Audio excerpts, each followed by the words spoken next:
अस्सलाम वालेकुम 10th class. हमने चैप्टर नंबर 6 कंप्लीट किया था, उसकी एक्सरसाइज हमने कर ली थी, क्वेश्चन आंसर शॉर्ट भी लॉन्ग भी। ठीक है, आज हम करेंगे एक्सरसाइज यानी कि बुक वर्क। तो इसके लिए बेटा पेज नंबर 44 ओपन करें। Open page number 44।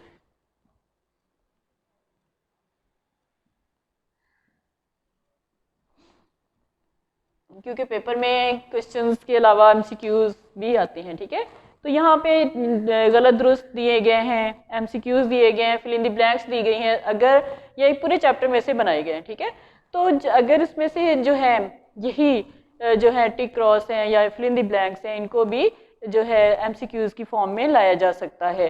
तो इसके लिए बेहतर यही है कि इनको सही तरीके से हम याद कर लें, ताकि ये इनमें से जो है एमसीक्यूज की फॉर्म में अगर फर्ज करें कि जो है गलत दुरुस्त फिक्रात की निशानदेही करें, ठीक है, तो आपने उसको टिक क्रॉस करना है, लेकिन आपको उसको याद भी करना है। ये नहीं कि आंखें बंद की टिक टिक और क्रॉस क्रॉस लगा दिए, बल्कि उनको समझना है कि क्या गलत है, क्यों गलत है, सही क्या है, इस तरीके से इसको देखना है। ठीक है, तो अब हम देखते हैं कि पेज नंबर जो 44 है, इस पर सबसे पहले दिया गया है क्वेश्चन नंबर 2 है कि दर्ज झेल बयानात सही होने की सूरत में स्वाद के गिर्द जो है और गलत होने की सूरत में गैन के गिर्द दायरा। गलत दुरुस्त की निशानदेही। अब मैं शॉर्ट यहाँ लिख रही हूँ, ठीक है, क्वेश्चन इसका जो मैंने रिपीट किया वैसे ही है, और जो है थोड़ा इसको शॉर्ट फॉर्म में लिख रही हूँ। अब हमने जो चैप्टर रीडिंग की है वो क्या था, उसका नाम क्या है कि पाकिस्तान में तालीम, एजुकेशन इन पाकिस्तान। ठीक है, चैप्टर नंबर 6 हमारा है, कंप्लीट हुआ। तो इसमें जो है आज हमने करना है गलत दुरुस्त फिक्रात की निशानदेही करनी है। तो पाकिस्तान के इसमें सबसे नंबर 1 पे क्या आ रहा है कि पाकिस्तान की तालीमी कॉन्फ्रेंस 1900 पहली तालीमी कॉन्फ्रेंस की बात हो रही है। ठीक है, कब हुई? 1948 में मुनक्किद हुई। हाँ जी, अब बताएं ज़रा, क्योंकि ये मैंने बार बार रिपीट किया था जब रीडिंग कर रहे थे, एक्सप्लेन कर रहे थे हर पेज पे तकरीबन। तो मैं यही बता रही थी कि पहली तालीमी कॉन्फ्रेंस जो है वो कब हुई थी। अब आपको याद होना चाहिए कि जब पाकिस्तान बना था। ठीक है, पहली तालीमी कॉन्फ्रेंस कब बनी थी? जब पाकिस्तान बना था, यानी कि 1947। और डेट क्या थी इसकी? 22 नवंबर। तो यहाँ पे उन्होंने दिया हुआ है कि पाकिस्तान की पहली तालीमी कॉन्फ्रेंस 1948 में मुनक्किद हुई। तो इसको हम क्या कहेंगे? ये गलत है। ठीक है, तो हम यहाँ पे गैन को, उन्होंने कहा है कि दायरा लगाना है, तो गैन को दायरा लगाएंगे नंबर 1 पे। नंबर 2 पे देखें, पाकिस्तान की बेशतर तालीमी पॉलिसियों में इस्लामी नज़रिया हयात को मकासद तालीम की बुनियाद पर बनाया गया। अब पाकिस्तान की जो जितनी भी तालीमी पॉलिसियाँ, बात क्या हो, किसकी बारे में बात हो रही है कि तालीमी पॉलिसी के बारे में बात हो रही है। पहले में बताया गया कि पहली तालीमी कॉन्फ्रेंस, ठीक है, 1948 में, लेकिन नहीं, ये गलत है, 1947 में हुई थी, तो इसलिए हमने इसको गलत, इसको दायरा गैन को लगा दिया। दूसरे में पूछा गया कि पाकिस्तान की बेशतर तालीमी पॉलिसियाँ, यानी कि ज़्यादातर तालीमी जो पॉलिसियाँ हैं उसमें इस्लामी नज़रिया हयात को मकासद तालीम की बुनियाद बनाया गया। ये बात हमने रिपीट की थी, बार बार पढ़ी थी कि हर तालीमी पॉलिसी में इस्लामी नज़रिया हयात को बुनियाद बनाया गया। यानी कि जितनी भी तालीमी पॉलिसीज़ मैंने आपको समझाई, एक क्वेश्चन था उसमें तकरीबन सारी तालीमी पॉलिसीज़ आ रही थी, ठीक है, हर दौर की। तो उसमें एक बात नुमाया थी, एक तो था शरह ख्वानदगी को कम करना, और दूसरा क्या था कि यानी कि इस्लामी नज़रिया, बुनियाद किसको बनाया गया? इस्लामी नज़रिया हयात को मकासद तालीम बनाया गया। तो नंबर 2 पे जो आ रहा है, इसको हम स्वाद के ऊपर दायरा लगाएंगे। ठीक है, नंबर 3 है कि इंजीनियरिंग की तालीम के इदारों में दाखिले के लिए तालीमी काबिलियत मैट्रिक है। अब थोड़ा अपने दिमाग पे जोर दें कि इंजीनियरिंग की तालीम जो है उसके इदारों में दाखिले के लिए क्या तालीमी अहलियत मैंने बताई थी आप लोगों को कि किस जो डिग्री के बाद इंजीनियरिंग की तालीम में दाखिला लिया जाता है? एफएससी के बाद। ठीक है, तो इसलिए यहाँ पे उन्होंने कहा है मैट्रिक, तो मैट्रिक गलत है, तो इसको हम कहीं इसमें दायरा लगाएंगे गैन के ऊपर।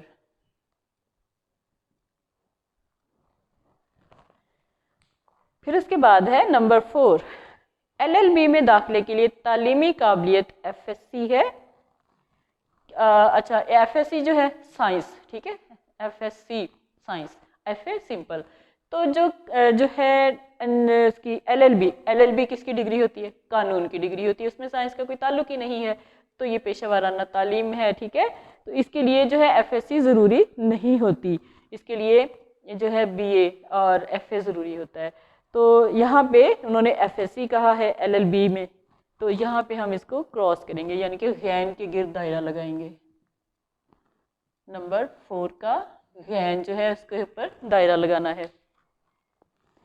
फिर नंबर 5 पे है कि तरबियत असातिज़ा के इदारों में दाखिला के लिए सिर्फ ग्रेजुएशन ज़रूरी है। तरबियत असातिज़ा के इदारों में दाखिले के लिए सिर्फ ग्रेजुएशन जो है ये ज़रूरी है। ये आपने इसमें पेशा वाराना तालीम में पढ़ा था कि तरबियत असातिज़ा के लिए जो है कैसी तालीम की ज़रूरत है कि FA, ठीक है, FSC या ग्रेजुएशन के बाद इन इदारों में दाखिला लिया जा सकता है। तो यहाँ पे उन्होंने क्या बताया है कि सिर्फ ग्रेजुएशन नहीं, बल्कि उन्होंने यहाँ पे FA भी कहा है, ठीक है, FA और FSC और ग्रेजुएशन ये तीनों हैं। यहाँ पे उन्होंने सिर्फ ग्रेजुएशन के बारे में कहा है कि तरबियत असातिज़ा के इदारों में दाखिले के लिए सिर्फ ग्रेजुएशन की ज़रूरी है। ग्रेजुएशन होता है BA लेवल तक, लेकिन यहाँ पे तरबियत असातिज़ा के टॉपिक में हमने देखा था कि उसमें FA और BA और ठीक है इनकी जो है ग्रेजुएशन इनकी अहमियत है, तो ये ज़रूरी है। यहाँ पे उन्होंने सिर्फ ग्रेजुएशन कहा है, तो इसलिए हम इसको गलत के गिर्द दायरा लगाएंगे नंबर 5 पे। नंबर 6 देखते हैं कि क्या है। नंबर 6 पे है कि कंप्यूटर और इंफॉर्मेशन टेक्नोलॉजी जदीद उलूम है। अब ये तो बात सबको ही पता है कि ये एक जदीद उलूम है, ठीक है, तो इसको हम किस पे टिक करेंगे? स्वाद पे, यानी कि कंप्यूटर और इंफॉर्मेशन टेक्नोलॉजी जो हैं वो जदीद उलूम में शुमार होते हैं, तो स्वाद के गिर्द हम दायरा लगा देंगे। फिर उसके बाद है कि पाकिस्तान में इब्तदाई तालीम पूरी होने से पहले 50% बच्चे स्कूल छोड़ देते हैं। ये बात हमने इब्तदाई तालीम में पढ़ी थी कि कुछ बच्चे जो दाखिला लेते ही नहीं, लेकिन जो देते भी हैं वो 50% बच्चे जो हैं वो इब्तदाई तालीम यानी कि 8 क्लास तक तालीम मुकम्मल होने से पहले ही 50% बच्चे जो है 50% बच्चे जो हैं वो स्कूल छोड़ देते हैं।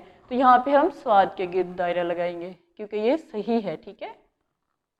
ऐसा ही है कि पाकिस्तान में इब्तदाई तालीम मुकम्मल होने से पहले 50% बच्चे जो हैं वो स्कूल छोड़ देते हैं। नंबर 8, पाकिस्तान में ख्वानदा लोगों की तादाद 60% है, यानी कि 60% है। जैसे कि मैंने आप लोगों को उसमें हमने पढ़ा था कि ख्वानगी, शरह ख्वानगी क्या है, तो शरह ख्वानगी जो थी वो 62.3 थी ना, तो यहाँ पे उन्होंने कहा कि 60% जो है पाकिस्तान में ख्वानदा यानी कि पढ़े लिखे लोगों की तादाद जो है वो 60% है, 60% है, तो ये गलत है, 62.3 है जो राइट है इसका ऑप्शन। तो यहाँ पे इसको हम गलत लिखेंगे, ठीक है, ये है 8। गैन के ऊपर दायरा लगाएंगे। अभी हम कौन सा क्वेश्चन कर रहे हैं? गलत दुरुस्त। गैन और स्वाद के गिर्द दायरा लगाना है, यानी कि जो सही है उसको स्वाद के गिर्द दायरा लगाना है, जो गलत है उसको गैन के गिर्द दायरा लगाना है। तो अब इसमें देखें बेटा 9th स्टेटमेंट देखें कि सानवी तालीम की तकमील 5 साल में होती है। सानवी तालीम पता होना चाहिए, फ़ौरन क्लिक करना चाहिए कि सानवी तालीम क्या थी। बार बार इस बात के बारे में बताया था, इब्तदाई तालीम, सानवी तालीम, आला तालीम, ठीक है। तो सानवी तालीम जो है उसमें उन्होंने पूछा है कि 5 साल में होती है, नहीं बल्कि सानवी तालीम क्या है? फर्स्ट ईयर सेकेंड ईयर की तालीम, तो उसको जो है 2 साल का अरसा दरकार होता है। आप बेशक आप उसमें आप देख सकते हैं अपनी बुक में कि सानवी तालीम जो है उसको कितना अरसा चाहिए होता है।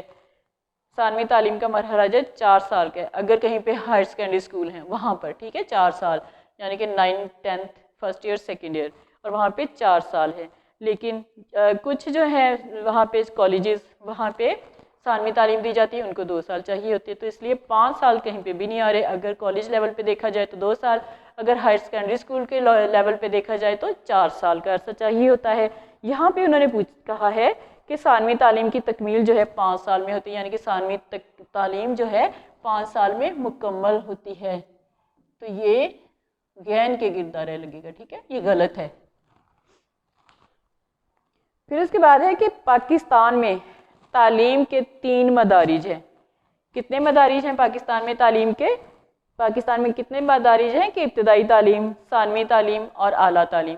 3 मदारिज है ना, तो यहाँ पे उन्होंने 3 मदारिज का है, तो ये सही होगा। नंबर 10 स्वाद के गिर्द दायरा लगाएंगे, ठीक है। तो ये हमारे टिक क्रॉस यानी कि गलत और दुरुस्त, स्वाद के सही होने की सूरत में स्वाद के गिर्द दायरा लगाना था और गलत होने की सूरत में गैन के गिर्द दायरा लगाना था। तो ये हमारा क्वेश्चन नंबर 2 कंप्लीट है। अब हम क्वेश्चन नंबर 3 देखते हैं कि थर्ड में क्या है। क्वेश्चन नंबर 3 में क्या है, इसको हम इस तरह सेपरेट कर देते हैं। सवाल नंबर 3, उसमें क्या पूछा गया है? खाली जगह, ठीक है। सवाल नंबर 3 में खाली जगह पुर करें। अब उसमें नंबर 1 खाली जगह में हम देखते हैं कि क्या पूछा गया है, क्या किस चीज़ की उन्होंने कमी छोड़ी है यहाँ पर, और हमने उसको पुर करना है, उस कमी को फिल करना है, ठीक है, फिल इन द ब्लैंक्स में। तो यहाँ पे नंबर 1 में है कि पाकिस्तान के पहले वज़ीर तालीम जनाब फजलुर रहमान ने फरमाया कि तालीम का असल मकसद इंसानी जहन से डैश को दूर करना है।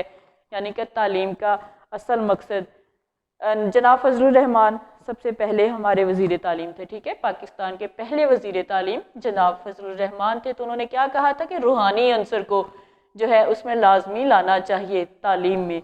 रूहानी अंसर क्या होता है कि इंसानी जहन को बुरे ख्यालात से पाक करना, उसके अंदर से जानवरों जैसी आदत को ख़त्म करना और उसके अंदर एक इंसानों वाली आदत लाना। तो ये होता है रूहानी जो है तालीम, ठीक है। तो रूहानी अंसर को पैदा करना यानी कि ज़रूरी है। तो पाकिस्तान के पहले वज़ीर तालीम जनाब फजलुर रहमान ने फरमाया कि तालीम का असल मकसद इंसानी जहन से किसको दूर करना? वहशियानापन को। तो फर्स्ट में आ जाएगा वहशियानापन।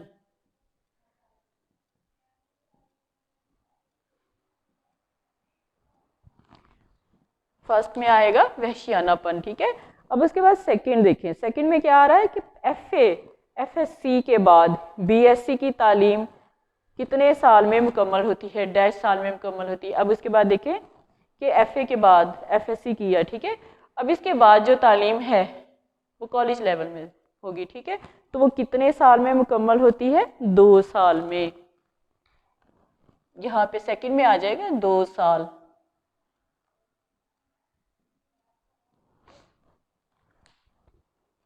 फिर है कि नंबर 3 पे स्टेटमेंट देखें कि सानवी तालीम डैश साल में मुकम्मल होती है।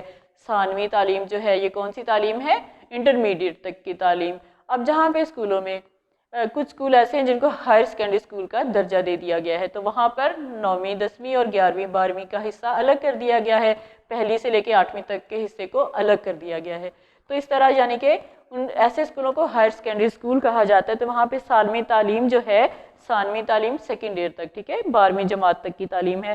तो ये कितने साल में मुकम्मल होती है? 4 साल में। यानी कि सानवी तालीम 4 साल में मुकम्मल होती है, 9वीं 10वीं और 11वीं 12वीं। फिर उसके बाद है नंबर 4।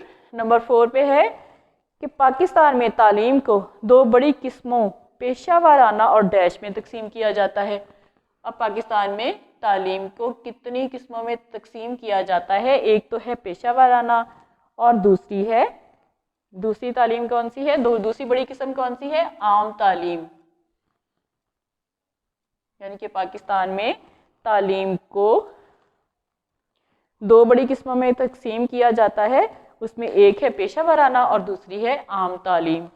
फिर उसके बाद है नंबर 5, पाकिस्तान बुनियादी तौर पर, ठीक है, कैसा मुल्क है? हमारे मुल्क को अल्लाह ताला ने बहुत ही ज़रखेज़ ज़मीन से नवाजा है। हमारे मुल्क में सोने जैसी लहलहाती फसलें उगती हैं जिनसे कि हम अपनी ज़रूरियात ज़िंदगी और ख़ुराक की ज़रूरियात को पूरा किया करते हैं। पूरे मुल्क के लेवल पर जो है ये पूरा किया जाता है। तो इसलिए पाकिस्तान बुनियादी तौर पर कैसा मुल्क है? पाकिस्तान बुनियादी तौर पर एक ज़रई मुल्क है। नंबर 7, पाकिस्तान बुनियादी तौर पर एक ज़रई मुल्क है, ठीक है। अब उसके बाद है पाकिस्तान जो है मेडिकल कॉलेज में दाखिले के लिए एफएससी के बाद कौन से टेस्ट ज़रूरी हैं? आप लोगों ने सुना होगा अक्सर कि जैसे ही एफएससी हो गई तो उसके बाद आगे टेस्ट दिए जाते हैं, ठीक है, आगे यूनिवर्सिटी में एडमिशन के लिए। तो उन टेस्ट को नाम, उनके एक नाम दिया गया है। क्या नाम दिया गया है इन टेस्ट को? इनको कहा जाता है एंट्री टेस्ट, ठीक है। तो यहाँ पे एंट्री टेस्ट आ जाएगा। फिर उसके बाद है कि ख़वातीन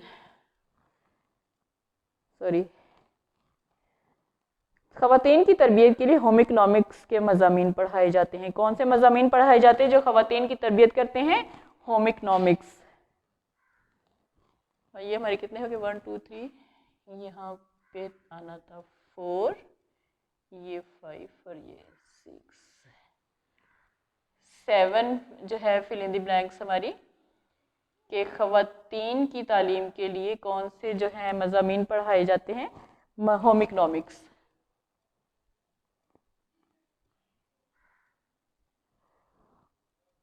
अब है 8 में है कि मेयारी तालीम के लिए असातिज़ा की तालीम व तरबियत। यहाँ पे तालीम आ जाएगा, ठीक है, असातिज़ा की तालीम व तरबियत। और 9 फिल इन द ब्लैंक्स में आ जाएगा कि पाकिस्तान में इब्तदाई तालीम से मुराद कौन सी जमात तक की तालीम है? 8वीं जमात, यानी कि 8वीं जमात तक की तालीम जो है वो इब्तदाई तालीम कहलाती है। और पाकिस्तान में शरह ख्वानदगी के बारे में पूछा गया है कि कितनी है। तो शरह ख्वानदगी जैसे कि हमने रीडिंग में मैंने एक्सप्लेन किया था 62.3, ठीक है, ये हमारी इतनी फीसद हो चुकी है। अब क्वेश्चन नंबर 4, ये तो था क्वेश्चन नंबर 3, अब है क्वेश्चन नंबर 4 MCQs। नंबर 1 है मुल्क की सनती तरक्की के लिए बुनियादी अहमियत रखती है कौन सी तालीम? इंजीनियरिंग की तालीम।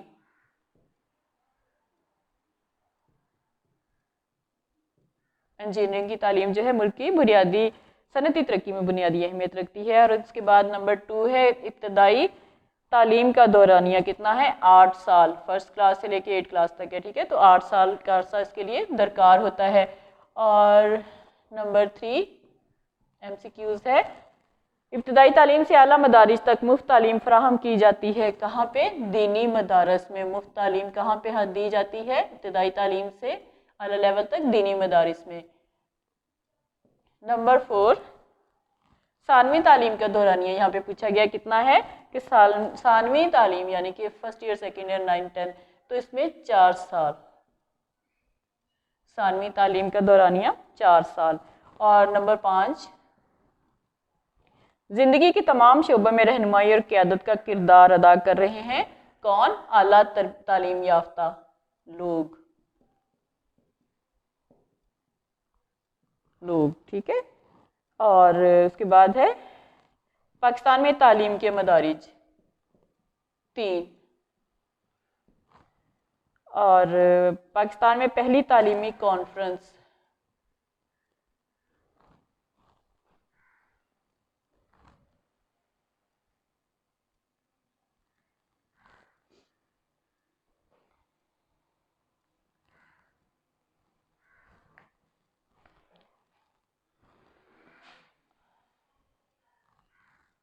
अब ये हमारा था मुल्क की सनती इंजीनियरिंग की तालीम, फिर उसके बाद 8 साल, और इब्तदाई तालीम के मदारिज जो हैं मुफ्त तालीम देते हैं दीनी मदारिस। और उसके बाद नंबर 4 पे है सानवी तालीम 4 साल आ गई। और इंजीनियरिंग के तमाम शोबों में आला तालीम याफ्ता लोग जो हैं वो किरदार अदा करते। 6 में है 3 मदारिज है, ठीक है। अब है 7 में है, यहाँ पे उन्होंने 5 लिखा तो ये 7 है, ठीक है। पाकिस्तान में पहली तालीमी कॉन्फ्रेंस मुनक्कद हुई, पहली तालीमी कॉन्फ्रेंस 1947 में मुनक्कद हुई थी, ठीक है। तो इसका राइट ऑप्शन ये है, इनको बेटा टिक कर लीजिएगा अपनी बुक के ऊपर। अब उसके बाद है कॉलम मैच, कॉलम मिलाएं। मैं जल्दी से रिपीट कर रही हूँ, आप अपने बुक के ऊपर इसको सॉल्व करते जाएं, मैच करते जाएं। पाकिस्तान की मौजूदा तालीमी पॉलिसी जो है ये क्या है? 1917 है। मौजूदा तालीमी पॉलिसी जो है 2017। तो फर्स्ट को 2017 से मैच करें। इससे मैच करें, ठीक है। और उसके बाद सेकंड है दीनी मदारिस में इब्तदाई मदारिस से आला मदारिस तक तालीम जो है मुफ्त फराहम की जाती है। मुफ्त के साथ इसको सेकंड लास्ट के साथ मैच करें। पहली से 8वीं जमात तक की तालीम इब्तदाई तालीम कहलाती है। इब्तदाई तालीम से मैच करें बेटा थर्ड को। और 4 है पाकिस्तान में तालीम के 3 मदारिज हैं, इब्तदाई तालीम, सानवी तालीम और आला तालीम। सेकंड ऊपर से जो है सेकंड वाला जो लाइन है वो मैच होगी उससे 4 से। और 5 में पाकिस्तान में सानवी तालीम का मरहला कितने साल का है? 4 साल का। 4 साल से बेटा ये कॉलम मैच करें। फिर है इब्तदाई तालीम और आला तालीम के दरमियान एक पुल का काम करती है। कौन सी तालीम? इब्तदाई तालीम फर्स्ट से पहली जमात से 8वीं तक और सानवी तालीम इंटरमीडिएट, उसके बाद यूनिवर्सिटी आला तालीम आ जाती है। तो दोनों के दरमियान में जो आ रही है कौन सी तालीम है? सानवी तालीम। तो सानवी तालीम से 6 वाली जो स्टेटमेंट है उसको मैच करें। तो ये बेटा आपका आज का बुक वर्क था, बुक एक्सरसाइज थी जो कि कंप्लीट हो गई है। अब नेक्स्ट लेक्चर में इंशाल्लाह हम चैप्टर नंबर 7 हम स्टार्ट करेंगे। ओके बेटा, अल्लाह हाफिज़। आज का लेक्चर कंप्लीट हो गया है।